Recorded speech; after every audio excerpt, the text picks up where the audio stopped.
Sasa usichana ni nyakati za kujenga misingi kwa ajili ya hatima kubwa.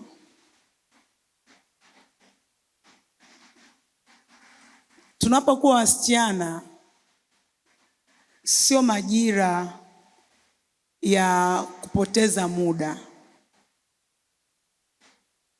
Kwa maana ipi? Usichana una maana.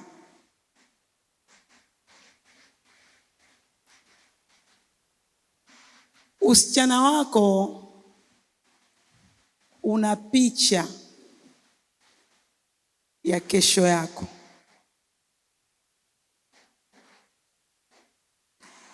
Kuna namna msichana unaweza usielewe thamani ya usichana wako,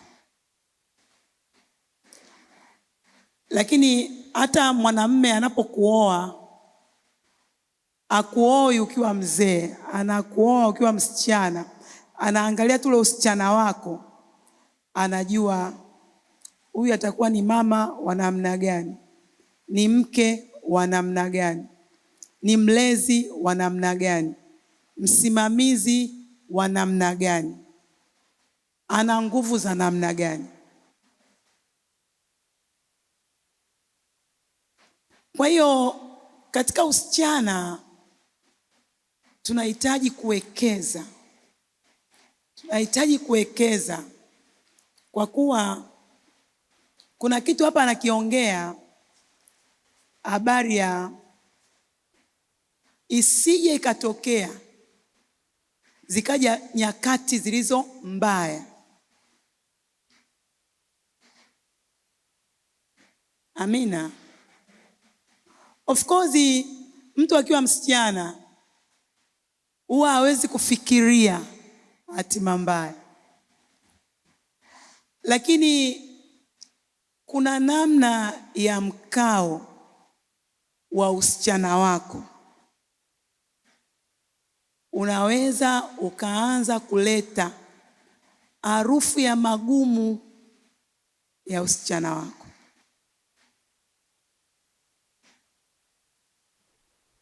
Unapomwangalia mwanamke wa Mithali 31,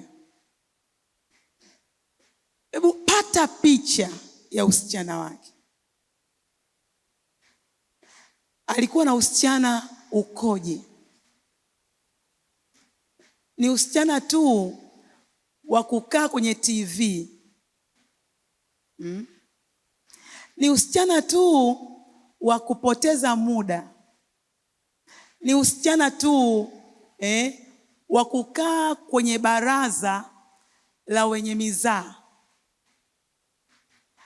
Anaonekana huyu mwanamke tangu akiwa msichana alikuwa yuko focused kwamba kuna mahali naenda na kuna kitu nataka kuwa. Haleluya. Naomba unielewe, yani usichana sio ulemavu. Ndio maana Mungu alipokuwa na issue ya kuifanya duniani, alienda kwa msichana anaitwa Mariamu. Sasa ukipiga picha usichana wa Mariamu mpaka akaaminika kutumika kwa kile kiwango, au kwa usichana wa kawaida.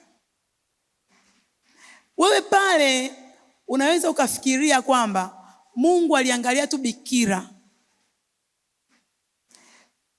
Nikwambie tu kwamba katika Israeli ubikira ulikuwa ni kitu ambacho kipo.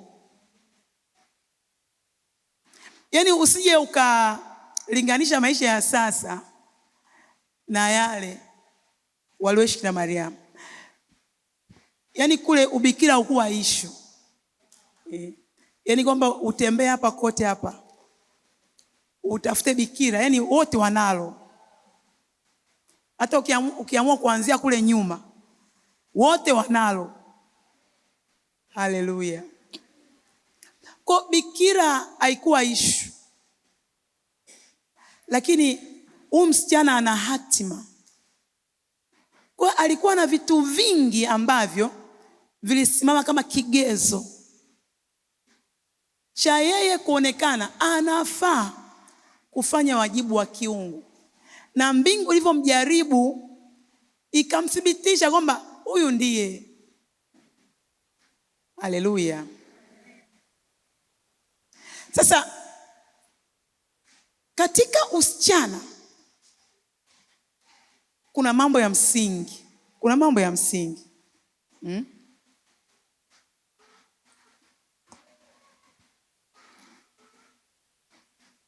Mimi kama msichana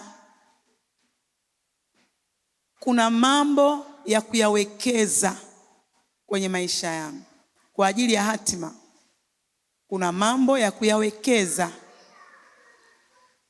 Mwambie jirani yako, unahitaji kuwekeza.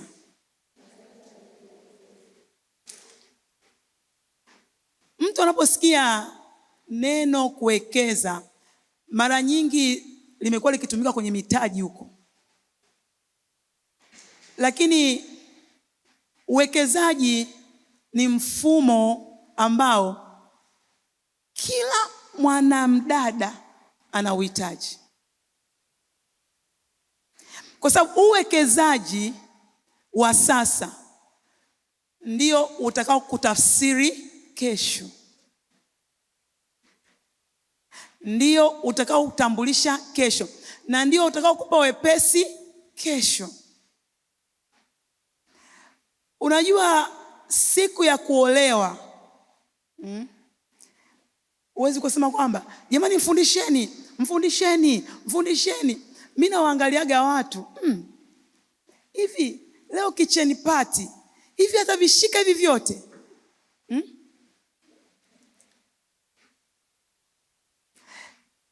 Ile siku labda kitchen party, send off, harusi, watu wanaongea, lakini vyote wanavyoongea vile wewe tayari unavyo.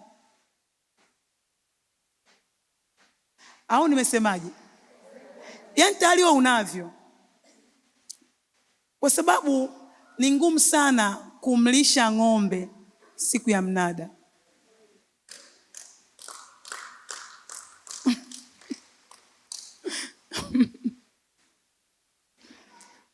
Kwa unaweza ukawa upo. Ya, natumia neno gumu. Unaweza ukawa upo.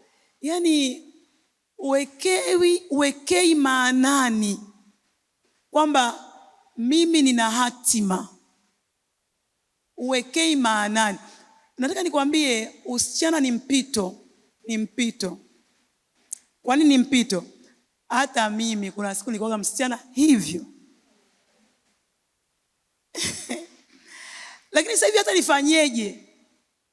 Haiwezekani nikawa hapo tena. Sasa mtu anapokuwa msichana huwa anasahau kwenye fikra zake, haweki kwamba usichana ni mpito.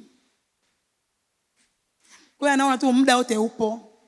Ya, naweza tu nikawa vyovyote. Naweza tu nikatumika vyovyote.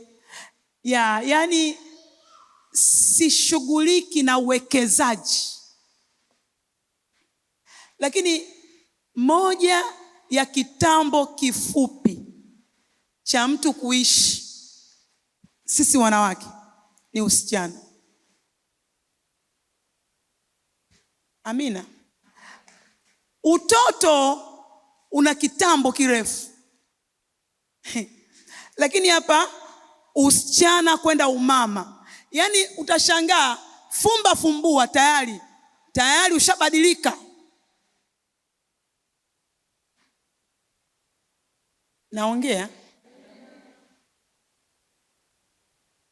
Ukiwaangalia kina Ruthi, walipoingia kwenye maisha yao ya umama, kilichowabeba ni maisha ya usichana. Yaani huyu Ruthi, my God, kilichomfanya amng'ang'anie Naomi ambaye alikuwa mbeba hatima yake ni namna gani ule usichana wake aliwekeza. La sivyo pale ndo alikuwa anapoteza direction. Sasa mimi kama msichana ambaye nina hatima kubwa, nina kesho kubwa, natakiwa nichukue hatua gani ili nianze kuwekeza kwenye maisha yangu ya usichana ambayo yatakuwa ni msingi kubeba umama wangu. Very important.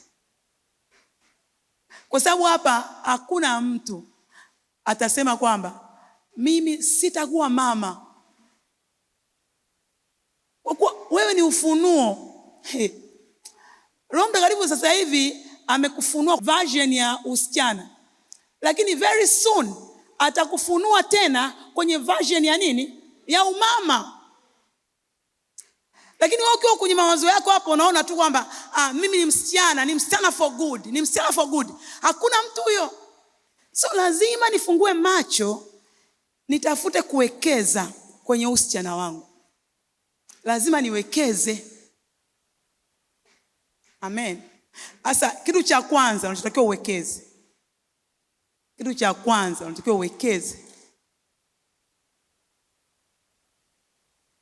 Kinaitwa akili.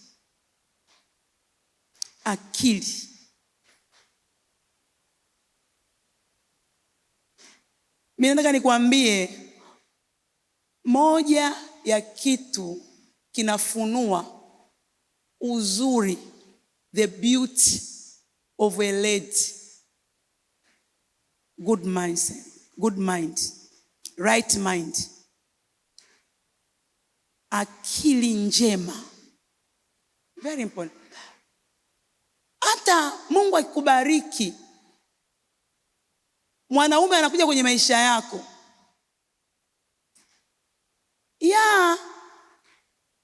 sura ipo na shepu ipo kama tulivyoelekezwa, lakini sio maisha.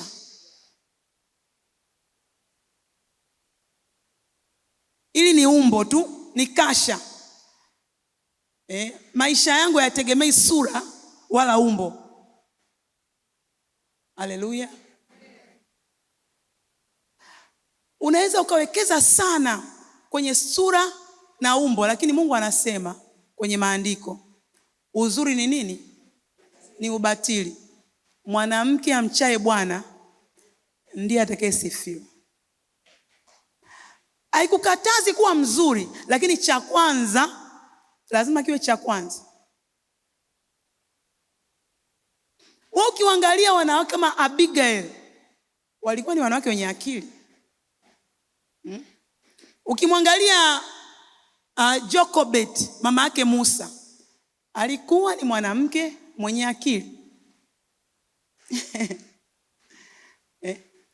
Ukiangalia kina Esther, walikuwa ni wanawake wenye akili.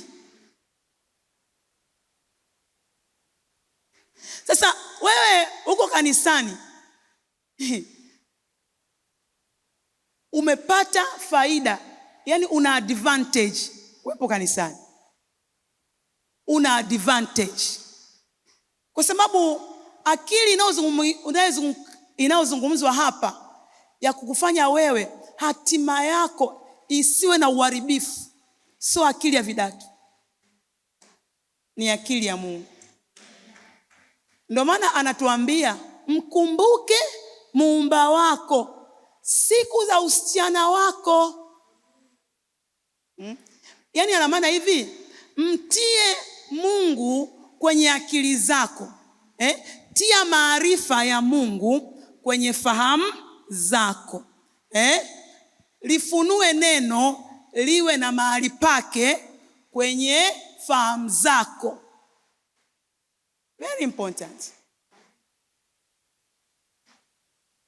Nataka nikwambie msichana wa Mungu, mimi nishaishi ubinti, nimeishi umama. Yaani I understand. Hiki ninachokuambia sio kwamba nimesoma, nimekuambia nilichoishi.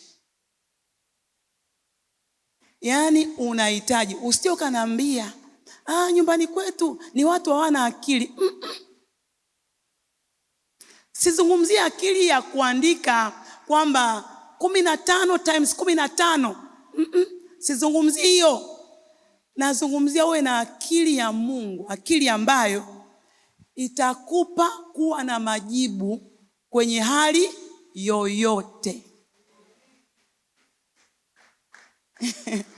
Sikia. Unajua Ruthi alikaa na mwanaume miaka 10. Ruthi alikaa na mwanaume miaka 10. Yaani mume wake sio kwamba alimuoa tu akafa. Alikaa na mume miaka 10. Sasa hii miaka 10 mwanamume anakufa na hana mtoto.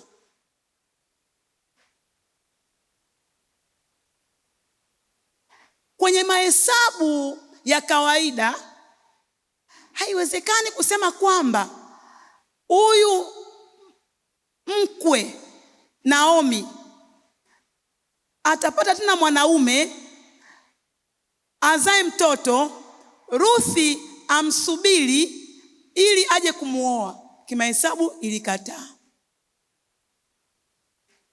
Lakini huyu Ruthi, kwa sababu alikuwa na akili ya Mungu, alikuwa na mafunuo.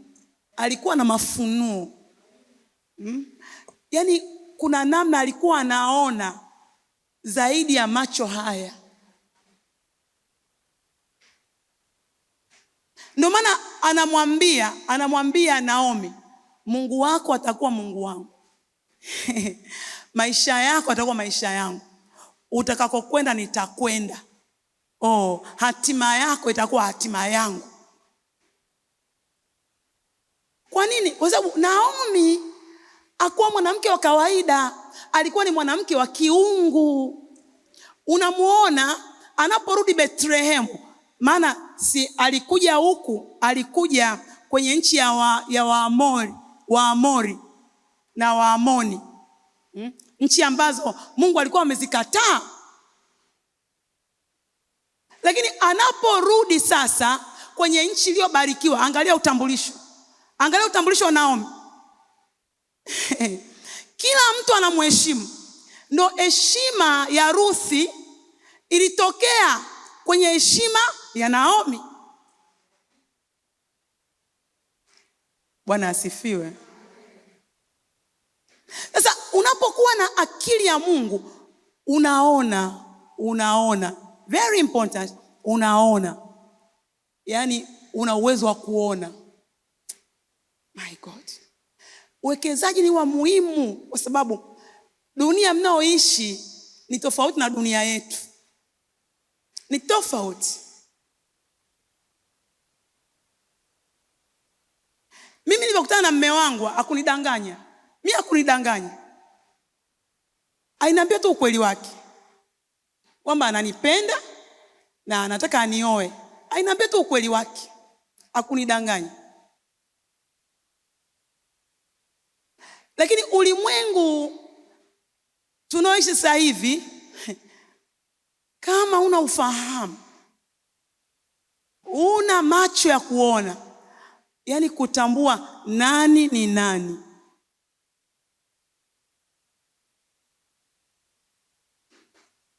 Kuna watu wanakuja kutambua baadaye. Tayari kuna maumivu. Lakini haikutakiwa kuwa hivyo kwamba nitambue baadaye. Unatakiwa utambue on the spot. Kwa sababu unapowekeza ufahamu wa kiungu, Roho wa Mungu naye anaanza kutenda kazi pamoja na wewe kwa ule ufahamu uliowekeza. Kwa hiyo maisha yako hayako hatarini, yako salama. Yaani wewe mwenyewe tu, wewe ukiwa mwenyewe peke yako, ukiwekeza tu ufahamu, wewe uko salama popote ulipo.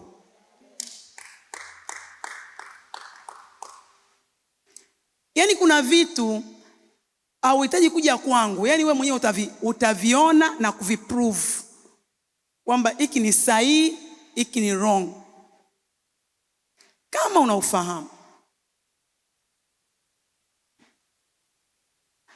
Kwa hiyo kuna viwango vya ufahamu ambavyo wasichana, yani we need to be very serious. La sivyo utachukuliwa vile kama nani, mbuzi kafungwa kwenye gunia. Hautaelewa nini kimetokea. Lakini sio halali, maadamu uko kanisani, sio halali yako. Sio halali yako. Kwa maana ipi? Yaani kama una ufahamu, wewe umeamua kuwa mzembe. Hivyo nimeongea zaidi Nakwambia, kama una ufahamu, umeamua kuwa mzembe. Kwa hiyo lazima ukubali kwamba maisha yangu ya usichana ni maisha ya uwekezaji. Kwa kuwa ninapowekeza, akili ya Mungu inanipa ufahamu, inanipa ufunuo, inanipa kuona. Kwa tayari maisha yangu yamelindwa, yako salama. Yako salama. Sitaingia kwenye mikono ya mtu ambaye ana ajenda ya kunitumia.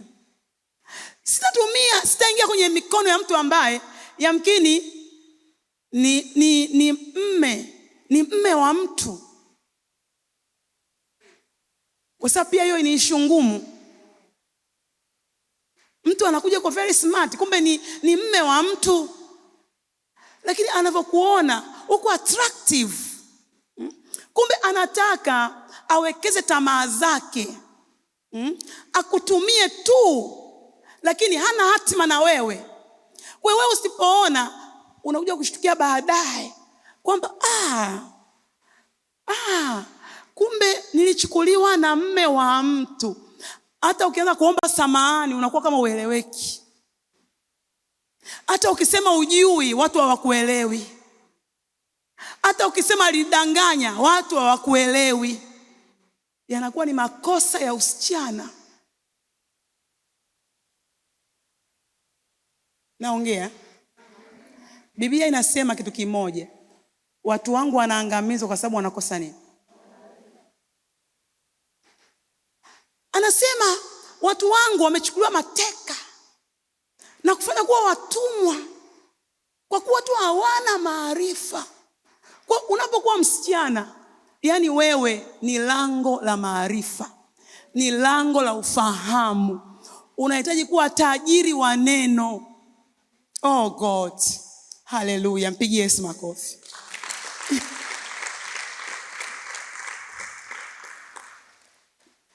Uwekezaji wa neno ndio unatafsiri hatima. Very important. Hata mtu anayekuja kwenye maisha yako, lile neno ulioliwekeza ndio linakutafsiri kwa mtu sahihi.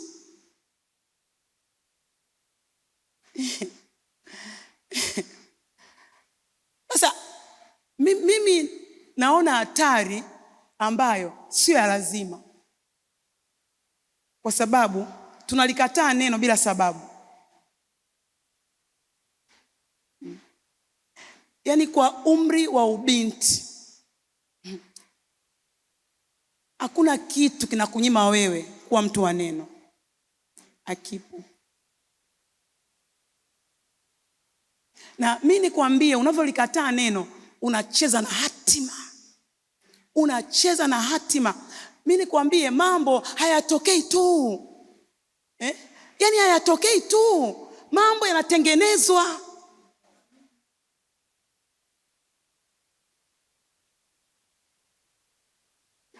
Unaweza ukawa umeishi makosa tunatambua kwamba ulikosea. Sasa nyooka. Basi utakuwa tu ulikosea mara moja. Sasa hivi nyooka. Na huwezi kunyooka kabla hujarudi kwenye madhabahu ya neno. Huwezi kunyooka. Mtego ule uliokupata mara ya kwanza ndio unakusubiri mara ya pili. Nyooka. Utazunguka kwenye mlima huo kila siku. Isemekane tu kwamba imetosha. Geuka uanze kunyooka. Mnanielewa? Yaani mimi hapa Mungu ameniita leo nije kuongea.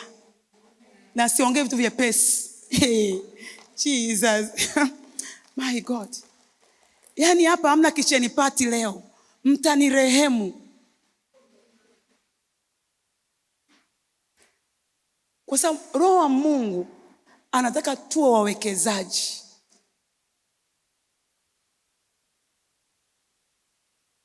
Unaweza ukajipaka poda zote, lakini kinachokutafsiri ni kile ulichokibeba. Sio hii poda. Maadui wanaowinda hatima yako hawakuwezi tu kwa sababu ya kile ulichokibeba. Sio kwa sababu unajua kuongea, unajua kukwepa mambo, unajua kufanya hii. No. Kile ambacho umewekeza kama utajiri wa neno ndani yako ndio kitu ambacho mashetani wote hawawezi kufanya kazi kwenye maisha yako. Kwa sababu ubinti sio utumwa. Sio utumwa kwamba niko utumwani. Ubinti ni uhuru. Tukiwa ndani ya Kristo ni uhuru. Na uhuru unamaanisha kila binti lazima aheshimiwe. Lazima aheshimiwe. Mimi nikisikia kuna mwanaume amekuja kwako, wewe binti yangu. Huyo mwanaume ameona nini? Kwa nini amekuja? Nani kamtuma? Kwa sababu katika asili ya kiungu, wewe binti huwezi kuolewa isipokuwa Mungu amekuridhia. Yaani wewe Mungu ndo anakutoa. Anakutoa kwa nani? Kwa mtu ambaye amemkubali yeye. Anasema fedha na mali na dhahabu mtu anapata kwa baba yake. Lakini mke mwema mtu anampata kutoka kwa Bwana. Kwa hiyo wewe binti, Mungu hawezi kukutanisha na mtu wa kwake kama wewe hujatengeneza uwezo wa kujionyesha wewe ni wa Bwana. Send off ya kwanza ya binti sio ya wazazi. Send off ya kwanza ni Mungu ndo anakutoa. Mungu ndo anakutoa. Ndio send off ya kwanza. Alafu wale wazazi sasa wanapokea, anasema aende, alafu unaweza kukuta kusanyiko sasa. Kusanyiko na lenyewe limekuja nasema aende. Tumekubali, tumeridhia aende. Ndio wanapiga vigelegele aende. Ndio wanakunywa na soda aende. Ndio wananunua na sare aende. Ndio. Lakini anayeanzisha ni baba.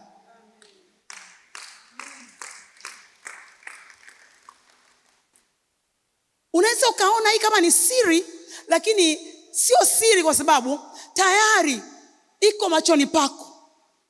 Iko machoni pako. Fanya uwekezaji ili binti uwe na akili ya Mungu. Very important. Uko unakoenda mambo yote yanataka akili. Hivi mnanielewa? Hakuna kitu kigumu kama kuishi na watu. Watu usalimiane nao hivi, lakini nazungumzia kuishi. Kama una akili, unaweza ukalazwa Ocean Road. Nakwambia pressure yako, vidonda vya tumbo vyako, unanielewa? Migraine ya kwako, mifupa hii itakuuma. Kwa sababu tu ukujiandaa kiakili. Uko unakokwenda panahitaji akili. Akili ya Mungu inapokaa ndani yako ndio neema pia. Neema, usaidizi wa kiungu pia unakufuata. Lakini kama una akili, neema haifanyi kazi.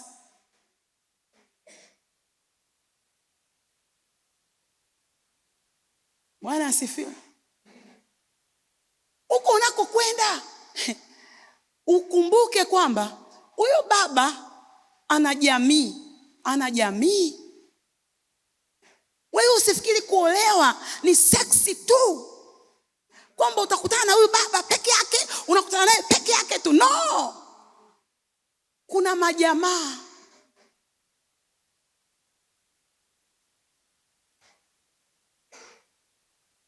Au majamaa wote utawamudu ukiwa na akili. Utawamudu ukiwa na akili. Akili hapa hii, mkumbuke Muumba wako siku ya ujana wako. Akili hii. Usije ukajikuta umeingia kwenye purukushani ndio unatafuta akili. Nafasi ya kutafuta akili ni sasa, kama una mpango wa hatima.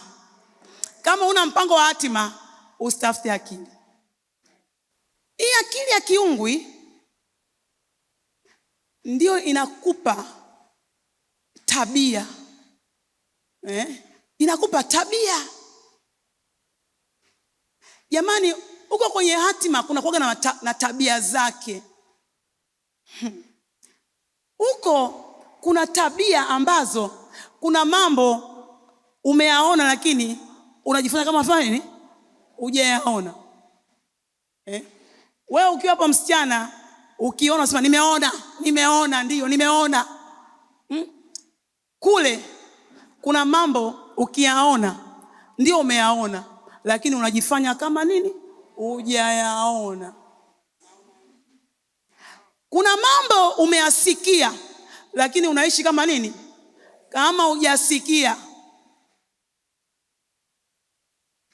Kwa sababu mwanamke ndio nyumba.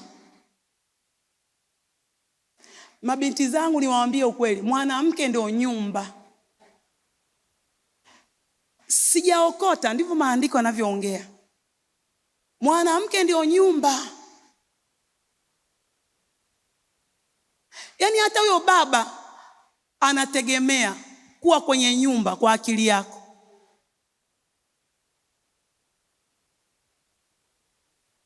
Kwa msichana hapaswi kuwa na akili ndogo. Hapaswi kuwa dhaifu kwa habari ya akili ya Mungu. Yaani usije ukafikiri sasa hivi ninapokuambia Bwana uwe mtu wa neno ni kama vile tunakupa adhabu. No. Hapa ni hatima. Ni hatima. Lazima uingie gharama.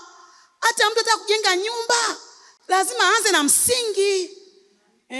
Unless kama unajenga banda, lakini kama unajenga nyumba lazima uanze na msingi. Asa msingi wa hatima ya binti ni ufahamu wa kiungu. Ufahamu wa kiungu. Sikiliza. Uko kwenye hatima unakoenda, wewe unaenda kuaminiwa. Unaenda kuaminiwa kwa sababu mtu unapotoka usichana kwenda umama, kuna kitu cha kuaminiwa kwa kusimamia majukumu na kusimamia watu.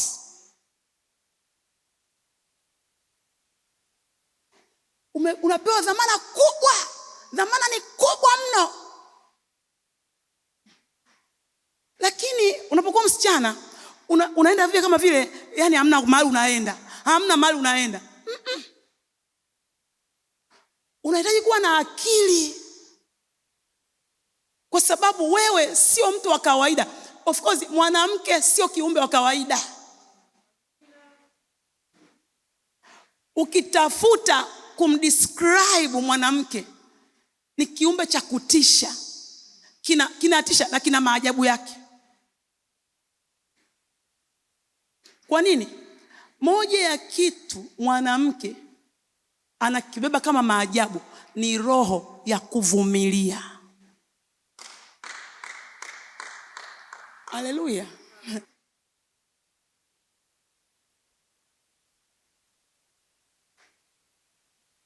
Sasa nataka nikuambie, unapojengewa akili ya Mungu, kuna kitu kinazama ndani. Unaanza kuwa na moyo mpana wa kuyachukulia mambo, kuyastahimili na kungojea mambo yatokee. Ndio maana mwanamke ili afunuliwe ni kiumbe wa kuvumilia, amepewa nguvu ya uzazi, kitu ambacho mwanamume hawezi. Amepewa nguvu ya uzazi. Ukimwangalia mwanamke, the day amepata ujauzito, ajui nini kitamtokea. Yaani michakato ya siku kwa siku, mapambano, maumivu, mateso, adha, hali zisizoeleweka kwenye mwili zinazaliwa hapa na pale, mpaka miezi 9. Alafu unaingia leba mara ya kwanza, hujui nini kitatokea. Jesus. Leba nako kuna uvumilivu wake. Katika mpambano wa kuvumilia pale leba, Jesus, kuna kamchakato mpaka mtoto anazaliwa. Ndivyo sasa unaweza kuchukuliana na mambo yote, unaweza kustahimili mambo yote, unaweza kuvumilia mambo yote. Kwa sisi tulio kanisani, ukishakuwa na ufahamu wa Mungu humu, my God, unakuwa jabali la kuvumilia.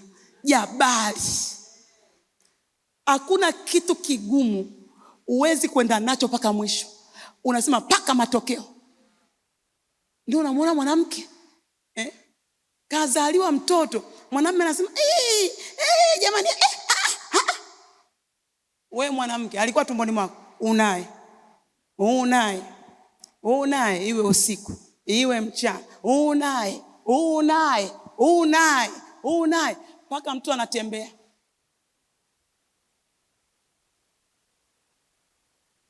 Hiki sio kiumbe cha kawaida. Kwa hiyo kuwekeza ufahamu ni utajiri wa hatima yako, kwamba hautapoteza, hautaharibika, hautaishia huzuni, hautaishia kaburini. My God.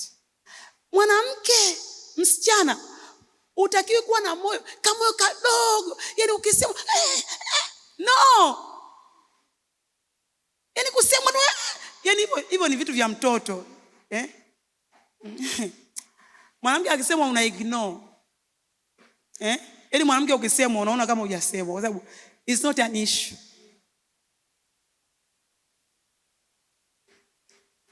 Lakini ukiona mpaka leo ukisemwa unasumbuka, ujue ufahamu wako uko chini, ufahamu wako ni mdogo. Lakini kwa mambo ambayo yako mbele yako, lazima uache utoto. Lazima uache utoto. Amua kuwa mtu. Hapo tu kuna kijana ametokea, siku anataka kuoa, ghafla sijui, imetokea, sijui kuna nini umehisi, unalia.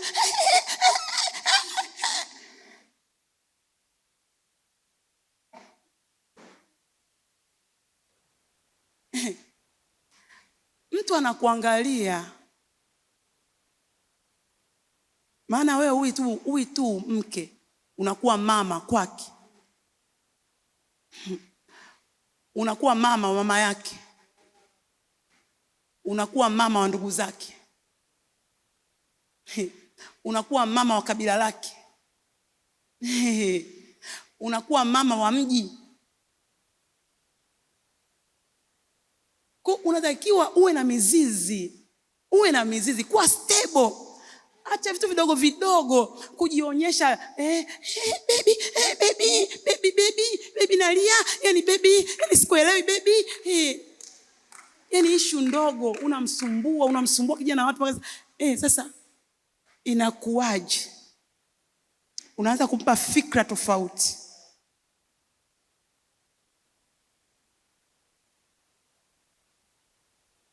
Haleluya. Unapowekeza ufahamu, ndivyo unavyoona ujasiri kama binti, ujasiri unazaliwa.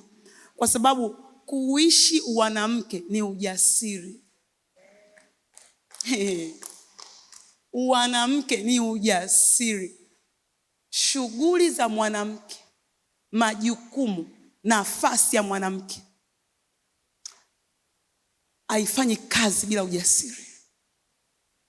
Kwa sababu moja ya kiumbe kina vita nyingi ni mwanamke. Adui anafikiri kwamba utakuwa tu na ufahamu mdogo. Kwa hiyo adui kazi yake ni kumkabili mwanamke, Ndio maana unaona ukitembea kwenye makanisa, wenye mapepo ni watu gani?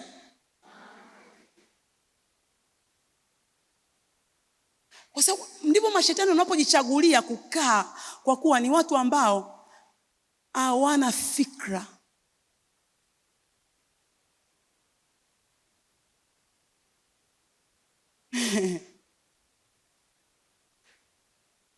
Kwa hiyo mimi na wewe lazima tuweke mkakati wa kuwekeza ufahamu. Lazima kuwe na mkakati usio na mjadala, kuwekeza ufahamu. Mimi bali kuishi na binti hajui kusoma, hajui kuandika, lakini uchezi naye kiufahamu. Uchezi naye kwa sababu yeye anajua sijui kusoma, sijui kuandika.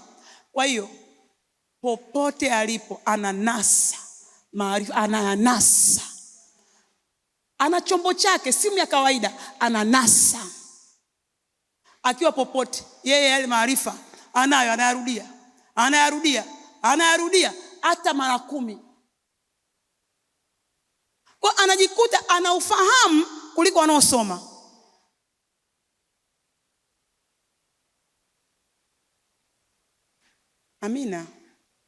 Amina mabinti zangu. Haya ni majira. Wazazi wako hawatateseka na wewe. Wazazi wako hawatalia. Wazazi wako hawatakaa mahali pa kuhuzunika kwa ajili yako. Yaani ukishakuwa na ufahamu, hata wazazi wako wana rest. Wana rest. Mtu bwana akiwa na ufahamu anajua nini ni nini. Hahitaji ile follow up remote. Uko wapi? Ufanye nini? Unaongea nani? Hahitaji. Mtu akiwa na ufahamu, yeye ni mlinzi wa ulinzi wake mwenyewe. Kwa wazazi wanabaki kukuamini kwamba uko sahihi. Hata leo ukimleta mtu, wanajua kwamba wewe sio mtu wa majaribio, ni mtu unayemaanisha, una ufahamu. Kwa ukimleta mtu wenyewe wanakuja kupokea tu, tuendelee mahali. Leta posa, tuendelee. Na mwe mnanikumbuka. Haleluya. Mwe mnanikumbuka watumishi. Wazazi wenu wako kule nyumbani, mimi huko napambana. Mtu akija kutaja mahari, jumlisha na Lilian Ndegi.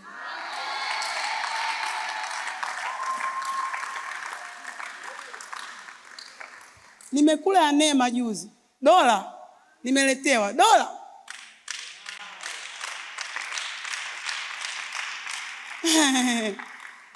Haleluya.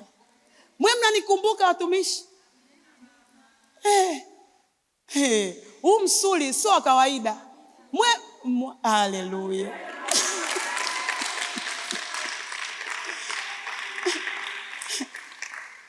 So mnakwenda kupata mema. Mama naenda. Haya mama. Haya.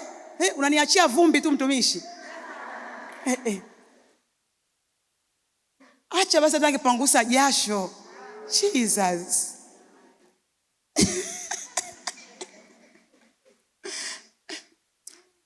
Kwa hiyo muda wetu umeisha. Hatuwezi kuendelea hatua ya pili, lakini kwa hiki nilichokiongea na hayo aliyoongelewa na watumishi wa Mungu yanakufaa kwa mwezi wa 6 kuishi maisha wa viwango. Haleluya. Kuishi usichana wenye hatima. Mtu akikuona anasema huyu binti ana hatima. Sio binti wa mchezo mchezo. Huyu sio binti wa matumizi. Huyu ni binti wa hatima. Hata watu nakuta wanaongea ili watatu, nasema hamna pale. Yule ana hatima. Yule ni mwanamke. Amina. Yeah. Hawa vijana pia ni matatizo. Wakikaa huko wanaanza mama mama kuna hiki mama, wanaongea. Na mimi ninavyosikia, nataka kusikia kitu kizuri wanachokiongea. Nikisikia kibaya mimi naumia. Kwa sababu unahisi sijafanikiwa, bado sijafanikiwa.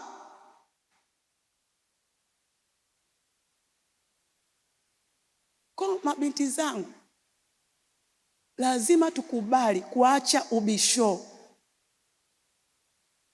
Tutafute nafasi na muda na Kristo.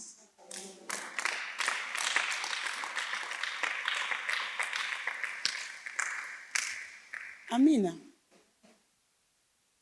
Ili hatima zetu zisiwe na adhabu, zisiwe na vilio, zisiwe na mateso, zisiwe na aibu, zisiwe na hali ya kuchosha. Tunataka tukuone konsilia. Ukiwa na miaka 50 ni hivyo hivyo. Una smile hivyo hivyo. Watoto wako wamekuzunguka huko, na huyo jamaa yuko pale anakusubiri. Yes. Unaelewa? So sasa hivi konsilia unang'aa, alafu kesho unakuja kuniomba hela ya kununua nini hizi? Zinaitwaje? Yebo. Unaelewa? Hata mafuta umeacha kupaka. Hata vinywele vyako tena umeacha kutengeneza.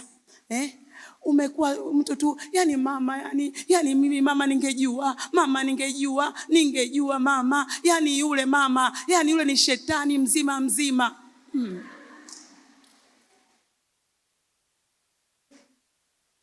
Yani tukiwa na ufahamu hivyo vitu havitokei. Safari yetu ni nyepesi na yenye mafanikio. Haleluya. Mungu hata kuunganisha na kichaa, mvuta bangi, hata kuunganisha na mme wa mtu. Hapana. Anawajua walio wa kwake. Anawajua kwa majina. Na hao ndio atakaounganisha kwenye maisha yako, ili akupe hatima, kwa sababu yeye ni Bwana wa hatima. Anauona mwisho tangia mwanzo. Anataka akupe hatima. Unatakiwa utembee naye kuanzia sasa, kwa kuwa yeye tayari sasa anakupa sasa, ambaye ameshaitengeneza. Wewe macho yako hayaoni, lakini ashaitengeneza. Wewe ni wa kwake. Wewe anakupa raha. Haleluya. Anakupa raha. Ndivyo ulivyo. Haleluya. Ndivyo neema unaotembea nayo. Sasa hivi vitu vingine, maana kuna sehemu sasa ambayo nataka nifundishe kwa habari ya kazi. Kama uwekezaji, kazi. Lakini sasa hiyo session nyingine tukishaandaliwa na wewe mtumishi wa Mungu, ndio tutaendelea. Yaani binti wa hatima, atuachi paka tuone hatima. Piga makofi kwa Yesu. Haleluya. Makofi hayajakolea kwa Yesu. Mshangilie Bwana. Haleluya. Naomba usimame.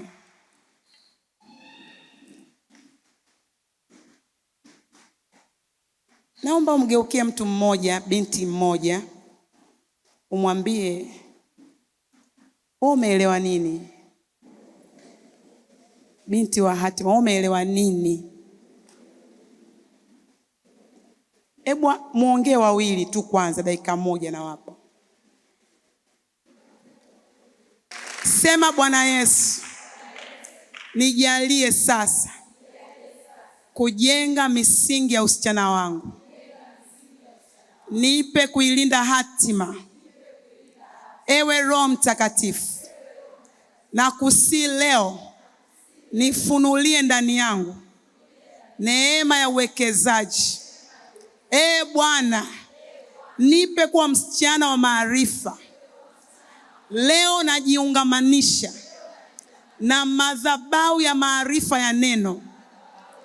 Roho Mtakatifu, chochote kinachonizuia, huyo ni adui yangu mkubwa. Leo hii ninaangusha malango yanaonizuilia uwekezaji wa maarifa kwa jina la Yesu. Ninaikataa hatima ovu. Ninaikataa hatima chungu.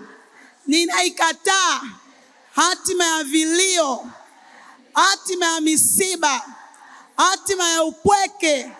Ewe Roho Mtakatifu, na kusi leo unizalishie ndani yangu uhai wa ufahamu. Uhai wa ufahamu juu ya neno lako. Bwana, moyo wangu uinuke kwa ajili ya maarifa. Usiku wangu uwe ni usiku wa maarifa. Nipe muda wa kujitenga kuyasaka maarifa, kwa kuwa huo ndio utajiri wangu. Huyo ndio rafiki yangu wa kwanza. Bwana, ninajua umenikubali. Ninajua unaitaka hatima kuu kwangu. Nipe kufanya sehemu yangu. Nipe kufanya sehemu yangu. Kwa jina la Yesu, anza kujiombea neema ya maarifa. Jiombee neema ya maarifa. Pastor Mage Sherebo Sakataya.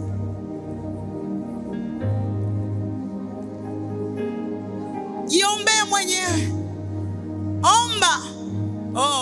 Mwite Bwana pale unaposhindwa, unapoelemewa, pale ambapo unasuiliwa. Yes. Wewe unajua. Yes, Lord. God. Omba mwendelezo. Utake msaada wa Roho Mtakatifu. Omba uwekezaji. Bwana yuko mahali hapa kuanzisha jambo jipya pamoja na wewe. Jiachilie mbele za Bwana. Onesha kumtaka Bwana kwa upya. Asante. Unaweza kumpigia Mungu makofi. Unaweza kumshangilia Roho Mtakatifu.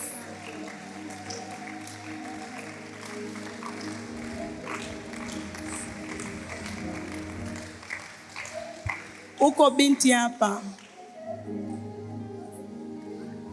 unafanya biashara,